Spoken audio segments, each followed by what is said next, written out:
આપનું દર્શક મિત્રો વતી આપનું ખૂબ ખૂબ સ્વાગત છે.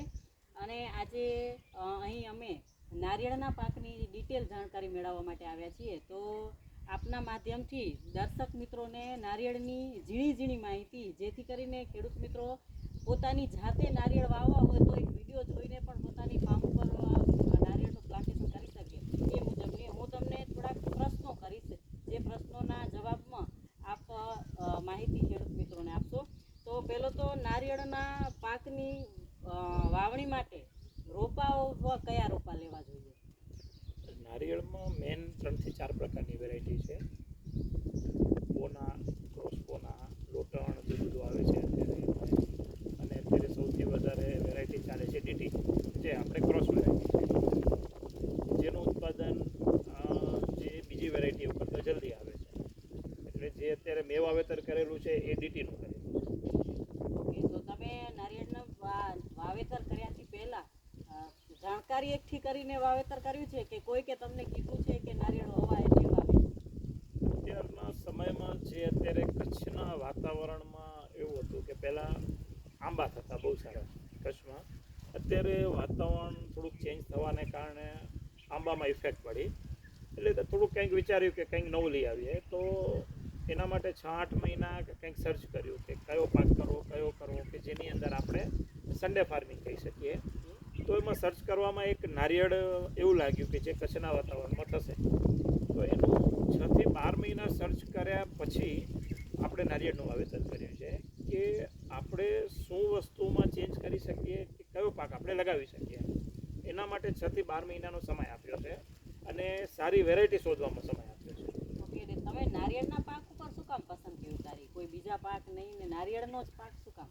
કચ્છનું વાતાવરણ નારિયેળને અનુકૂળ છે, જેનાથી આપણે સારો પાક, સારી ગુણવત્તા મળી શકે. અહીંયાથી દરિયાનું લેવલ કે દરિયો નજીક છે અને જે નારિયેળને સાનુકૂળ છે. અને જે અત્યારે આપણે વાતાવરણમાં ભેજ છે કચ્છના વાતાવરણમાં, જે નારિયેળ માટે ઉત્તમ છે. ઓકે, એટલે દરિયાના કિનારે જ અત્યાર સુધી નારિયેળી થતી હતી એવું નથી. હવે કચ્છ પ્રદેશમાં ફાર્મ ઉપર પણ નારિયેળનું પ્લાન્ટેશન થાય છે, જેથી કરીને દરિયાની અસર અહીંયા સુધી પણ પહોંચશે એવું તમારું કહેવું છે? થાય છે. અને અત્યારે વેરાયટીઓ સરસ વેરાયટીઓ સારી કંપનીઓ સર્ચ કરે છે, સારી નર્સરીવાળા સર્ચ કરે છે કે જેનાથી નારિયેળની વાતાવરણમાં પણ ઇફેક્ટ ઓછી પડે અને નારિયેળની ગુણવત્તા સુધરે. હવે કોઈ દેશી નારિયેળમાં પણ કચ્છમાં નારિયેળ સારા થતા. હવે તો વેરાયટીઓ પણ વધતી ગઈ, સંશોધનો થતા ગયા, નવી યુનિવર્સિટીઓ સારું સંશોધન કરે છે. એટલે નારિયેળને વાતાવરણ થોડુંક ફેરફાર હોય તો પણ ચાલે છે. એટલે જનરલી હવે નારિયેળ કચ્છના વાતાવરણમાં તો સારા થાય છે, પણ કચ્છ બહારે પણ સારા થાય છે. ઘણા આપણે સૂકા પ્રદેશમાં પણ નારિયેળને થતા જોયા છે. હવે ખેડૂત મિત્રોને નારિયેળની વાવણી કરવી હોય તો કયો સમયગાળો શ્રેષ્ઠ કહેવાય? નારિયેળમાં જાન્યુઆરી ફેબ્રુઆરી શ્રેષ્ઠ છે અને એનાથી પણ શ્રેષ્ઠ છે જૂન જુલાઈ. ઓકે. અને નારિયેળના રોપા લેતી વખતે ખેડૂત મિત્રોએ શું ધ્યાન રાખવું જોઈએ? નારિયેળમાં કોઈ પણ વેરાયટીનો કોઈ પણ રોપો હોય, રોપો બધો સેમ લાગે, કારણ કે નારિયેળમાં કોઈ ટીસ્યુ નથી. ઓકે. નારિયેળની જે પદ્ધતિ, નારિયેળમાંથી જ જે નારિયેળ બને છે, જે પ્રોપર કોઈ ક્રોસિંગ કરીને બનાવે છે, કોઈક નારિયેળમાંથી હશે કે નારિયેળ બનાવે છે. એટલે નારિયેળની પસંદગીમાં, નારિયેળનું સિલેક્શનમાં તમે સારી કંપની કે સારી નર્સરી થ્રુ જ થશે. બાકી કોઈ પણ વ્યક્તિને જોઈને નારિયેળના રોપાનો ખ્યાલ નથી આવતો કે આ રોપો કઈ વેરાયટીનો છે.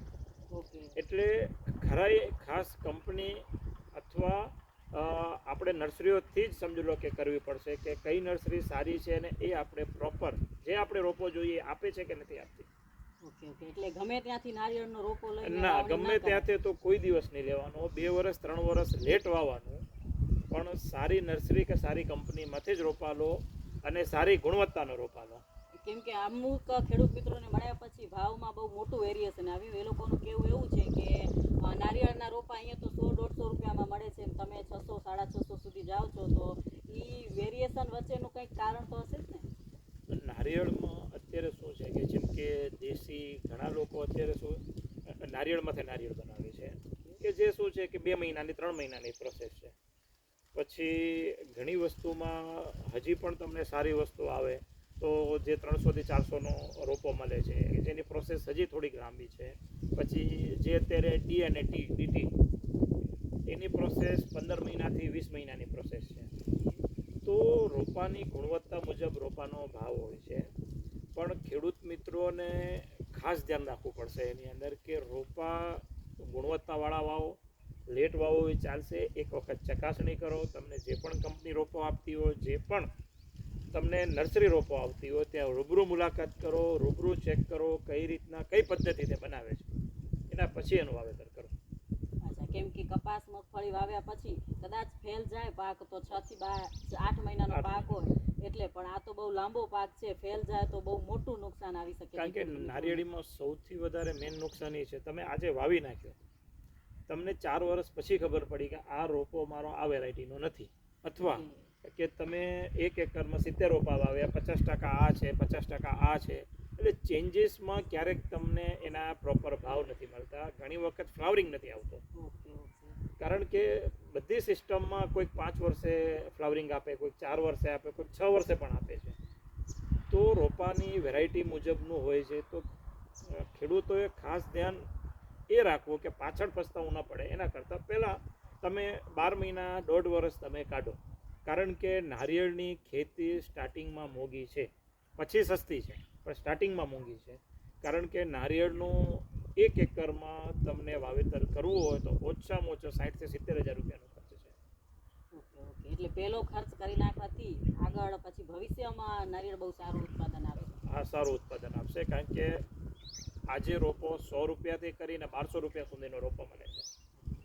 સારી ગુણવત્તાનો રોપો ઘણી જગ્યાએ 1200 રૂપિયાનો પણ નાખેલો છે, ઘણી જગ્યાએ 700 રૂપિયાનો પણ છે, અને ઘણા ખેડૂતોએ 100 થી 200 રૂપિયાના પણ રોપા આપણે જોઈ છે. તો આ નારિયેળનો ગાળો શું રાખવો જોઈએ વાવણીમાં? શ્રેષ્ઠ એનો ગાળો 25x25નો છે, અથવા 30x30નો છે. પણ ખેડૂતો 20x20થી ઉપર ગમે એ ગાળો રાખે તો ચાલે, પણ 20x20થી નાનો ગાળો નથી ચાલતો. ઓકે. અને નારિયેળ માટે જમીનમાં કયા પોષક તત્વોની જરૂર પડે? નારિયેળમાં તો અત્યારે જમીન કોઈ પણ ચાલે છે. એમાં રેતાળ જમીને ચાલે, કાળી જમીને ચાલે, કોઈ પણ ચાલે, પણ સારી જમીનમાં કોઈ પણ ઉત્પાદન સારું થાય. નારિયેળ હોય કે મગફળી હોય, સારી જમીન તો ઉત્તમ જમીન છે જ, પણ તમે કોઈ પણ જમીનમાં, પથરાળ જમીનમાં નાખી શકો અને ડુંગરમાં પણ નારિયેળ નાખી શકો. અને નારિયેળનું વાવેતર બેડ ઉપર કરવું કે સીધી જમીનમાં જ ખાડો ખોદીને કરવાનું બેટર રહેશે? નારિયેળનું વાવેતર તમે ગમે એ રીતના કરી શકો, ચાલે, પણ જે અત્યારની જે પદ્ધતિ છે એ એટલે પહેલાંની પદ્ધતિ અને અત્યારની પદ્ધતિમાં થોડોક ફરક આવ્યો છે. પહેલાંની પદ્ધતિ શું હતી કે ખાડો કરી અને વાવેતર થતું. હવે અત્યારે શું થાય છે કે ખાડો નારિયેળ પૂરતો જ થાય છે. બહુ મોટો ખાડો કરીને ખાડાની અંદર નારિયેળ અત્યારે આપણે નથી નાખતા. અત્યારે નારિયેળ નાખીએ છીએ કે જે જમીન લેવલ ઉપર, કે જેની અંદર નારિયેળ થોડુંક દેખાવું જોઈએ ઉપર. અને પહેલાંની પદ્ધતિ અલગ હતી, અત્યારની નારિયેળ વાવેતરની પદ્ધતિ થોડોક સમજી લો કે ફરક આવ્યો છે. સારી યુનિવર્સિટીની ગાઈડલાઈન છે, સારી કંપનીઓની ગાઈડલાઈન છે, એ મુજબનું તમે વાવેતર કરો. અને બેડની સાઈઝ કેટલી રાખવી જોઈએ જેનાથી નારિયેળનો ગ્રોથ બહુ ઝડપથી થઈ શકે? ના, નારિયેળમાં બેડની જરૂર નથી અત્યારે. તમે જમીન લેવલ ઉપર તમે કરી શકો. પાણીનો પણ થોડોક નિકાલ થાય. બહુ વધારે જ્યારે રોપો હોય ત્યારે પાણી પણ ભરાવું ન જોઈએ. જ્યારે તમારું નારિયેળ મોટું થાય પછી ચાલશે. એટલે ટૂંકમાં બેડનું કારણ એ છે કે પાણી ભરાઈ ન રહે અને રોપો સડી ન જાય, એનું મૂળ સડી ન જાય. ઓકે. અને નારિયેળ વાવ્યા પછી પાક કેટલા વર્ષે ચાલુ થાય? અત્યારે નારિયેળમાં જે ડીટી પદ્ધતિ છે, ડીટી પદ્ધતિમાં 3 થી 4 વર્ષમાં આવે છે. અમુક દેશી વેરાયટીઓ છે કે જેની અંદર 5 વર્ષે 6 વર્ષે પણ આવે છે. ઓકે. અને 1 એકરમાં કેટલા રોપાની જરૂર પડે? 25x25નું વાવેતર હશે તો 70 થી 75 રોપા જોઈએ છે. જે તમારી જમીનના જે પણ જગ્યા છે રહેતી હોય જમીન મુજબની, સેટિંગ મુજબનું, એટલે 70 થી 75 રોપા આવે. ઓકે. હવે નારિયેળનું પાક તો તમે કહો છો એ મુજબ 4 વર્ષેથી 4.5 વર્ષે આવવાનું ચાલુ થશે, તો ત્યાં સુધી ખેડૂત મિત્રો આંતરપાક લઈ શકે ખરા? નારિયેળમાં તમે ગમે એ આંતરપાક લઈ શકો. તમે મગફળી લઈ શકો, તમે વાલ લઈ શકો, પપૈયા લઈ શકો, તમે કોઈ પણ તમે એની અંદર ક્રોપ લઈ શકો. પણ અમુક ક્રોપ એવા છે કે જે નારિયેળમાં ફંગસ આવે છે. ઓકે જેમ કે અત્યારે કપાસ, કારણ કે કપાસમાં પણ અત્યારે લાલ જે રોગ આવે છે એ ક્યારેક શું નારિયેળમાં ટ્રાન્સફર થાય છે અને ખેડૂતો ખાસ ધ્યાન નથી રાખતા કે જે બે વચ્ચેનો ગેપ રાખવો જોઈએ પપૈયા અને કપાસ કે આપણે એરંડામાં, એ ખાસ ધ્યાન રાખીને ચાલશો તો કોઈ તકલીફ નથી. બાકી નારિયેળમાં ગાળો બહુ વધારે મોટો છે તો તમે એની અંદર કોઈ પણ આંતરપાક 3, 4, 5 વર્ષ સુધી કરી શકો. ઓકે, એટલે ખેડૂત મિત્રો અગર ધ્યાન રાખીને પાક આંતરપાક લે તો કોઈ વાંધો નહીં આવે. એટલે 4-5 વર્ષ સુધી ખેડૂતની આવક બંધ નહીં થઈ જાય. ત્યાં સુધી નારિયેળની આવક ચાલુ થાય ત્યાં સુધી આંતરપાકમાંથી સારામાં સારી આવક લઈ મેળવી શકો. ઓકે, ને નારિયેળ સાથે અને કયા કયા પાકો તમે તમારી ફાર્મ ઉપર અત્યારે લીધા? મેં નારિયેળ જોડે 2 પાક લીધા છે.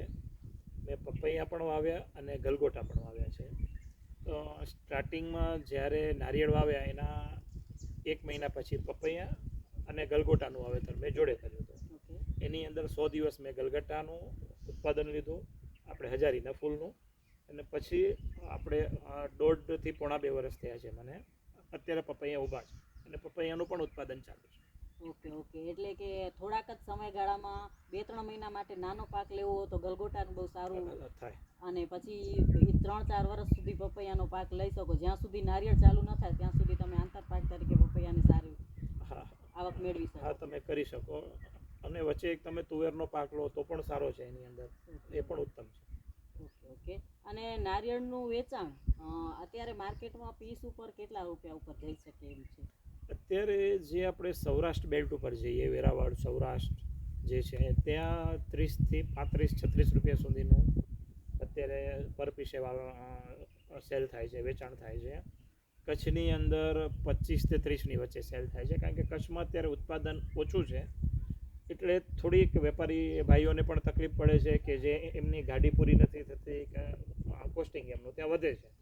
અને જે સૌરાષ્ટ્ર જે વિભાગ છે ત્યાં શું છે કે ઉત્પાદન વધારે છે તો વેપારીઓ પણ વધારે છે.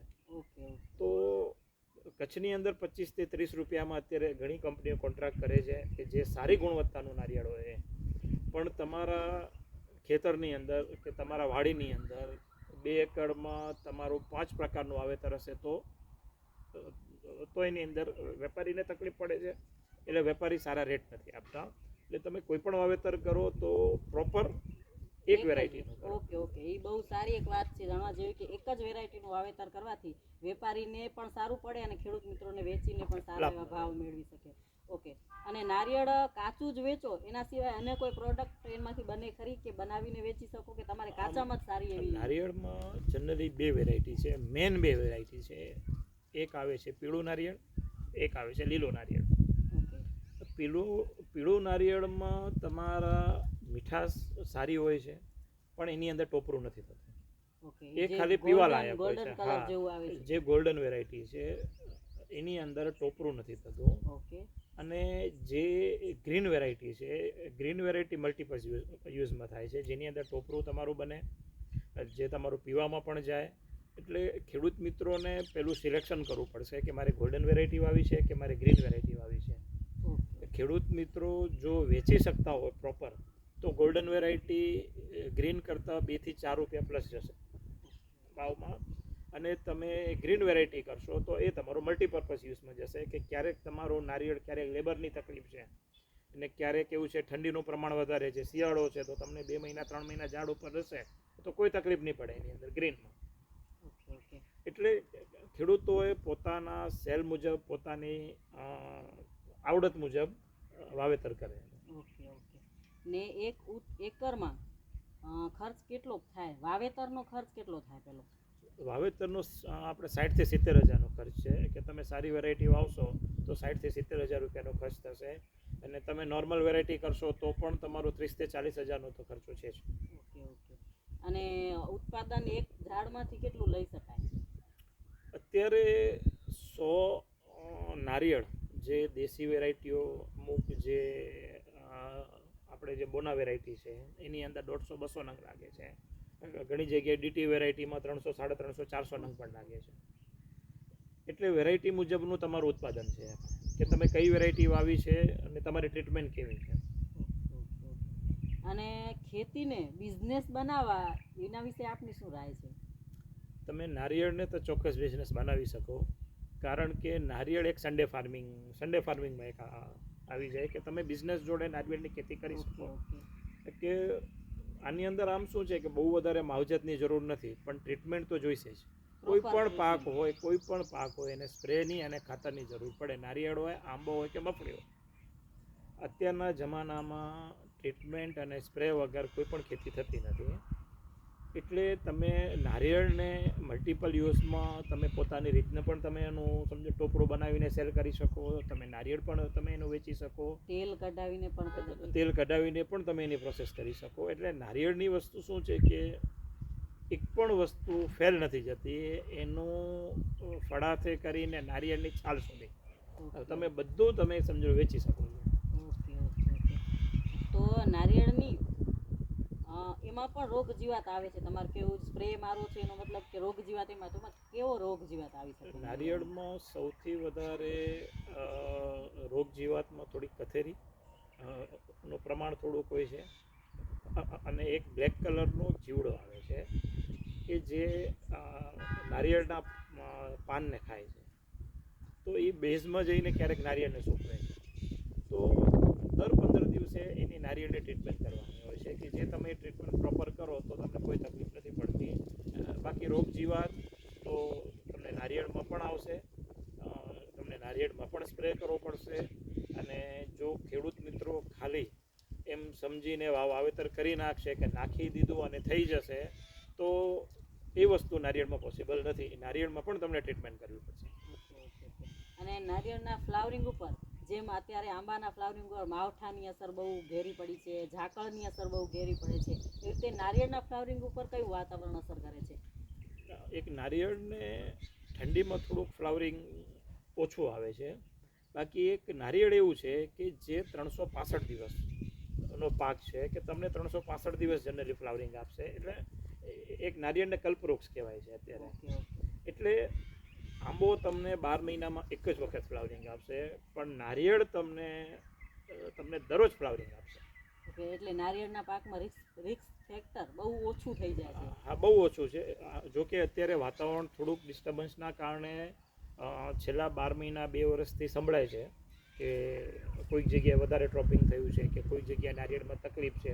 પણ તમે પ્રોપર ટ્રીટમેન્ટ કરશો તો કોઈ તકલીફ નહીં આવે, અને નારિયેળનું ઉત્પાદન પણ સારું થશે. હાલમાં જે કચ્છમાં કેસર, જેને કચ્છની રાણી કહેવાય, એ રાણી પાકને બહુ મોટું નુકસાન માવઠા પહોંચાડી રહ્યા છે, અથવા કુદરતી વાતાવરણના લીધે એનો ફ્લાવરિંગ છે, કારણ કે આ એક જ વખત આવે છે 12 મહિનામાં, અને એને કુદરતી આવી રીતે અસર થાય છે તો એ આખો પાક ફેલ જાય છે. જેઓ ખેડૂત મિત્રોને એવું જણાવું કે નારિયેળના પાકમાં આવું આખો પાક ફેલ જવાની સંભાવના બહુ ઓછી છે. ના, નારિયેળમાં પાકમાં વધીને તમારું 20-25% નુકસાન આવે. એનાથી વધારે તમારું ગમે એવું વાવાઝોડું હોય, જેમ કે કચ્છની અંદર 2-3 વર્ષ પહેલાં બિપરજોય આવ્યો હતો, તો પણ નારિયેળના ઝાડ નહોતા પડ્યા, તો પણ નારિયેળને એટલું નુકસાન નહોતું. જેમાં કે આપણે આંબાનું તો એક ઉદાહરણ છે કે ઉદાહરણ તરીકે આંબાના પાકને તો પૂરેપૂરું 100% નુકસાન હતું. એટલે નારિયેળનું વાવેતર જે આપણે અત્યારે કચ્છના વિસ્તારમાં પણ સારું થઈ રહ્યું છે, કારણ કે ખેડૂતને પણ એક ઓપ્શન જોઈએ છે કે કઈ પદ્ધતિથી અને કઈ સિસ્ટમથી અમે સારું ઉત્પાદન કરી શકીએ, સારી વસ્તુ કરી શકીએ, તો નારિયેળ એના માટે ઉત્તમ છે. કોઈ તકલીફ નથી નારિયેળમાં. ઓકે. તો દર્શક મિત્રો, આ યુવા ખેડૂતનું એવું કહેવું છે કે નારિયેળને એક બિઝનેસ તરીકે લો અને ખેતીને જ એક બિઝનેસ એવું મોડલ તૈયાર કરો કે જેના વડે જે શહેરીકરણ વધી રહ્યું છે, ગામડામાં ખેતી ન કરાય એવું એક ફેલાઈ ગયું છે કે શહેરમાં જ રહેવાય, ખેતી તો ન જ કરાય. બાપ ખેતી કરતા હોય તો એ દીકરાને એમ કે તું બહાર જતો રહે, પણ આ યુવા ખેડૂતનું એવું કહેવું છે કે દીકરાને બહાર જવાની જરૂર નથી, બિઝનેસને અહીંયા લઈ આવો, ખેતી મૂકીને જાઓ નહીં, અને ખેતી કોઈ ઘાટાનો સોદો નથી, બહુ સરસ આવક મેળવી શકો છો, અને ટ્રીટમેન્ટ પ્રોપર કરવાથી ગમે એ પાક બહુ સરસ રીતે થઈ શકે છે. આપે દર્શક મિત્રોને બહુ સરસ જાણકારી આપી, એ બદલ આપનો ખૂબ ખૂબ આભાર.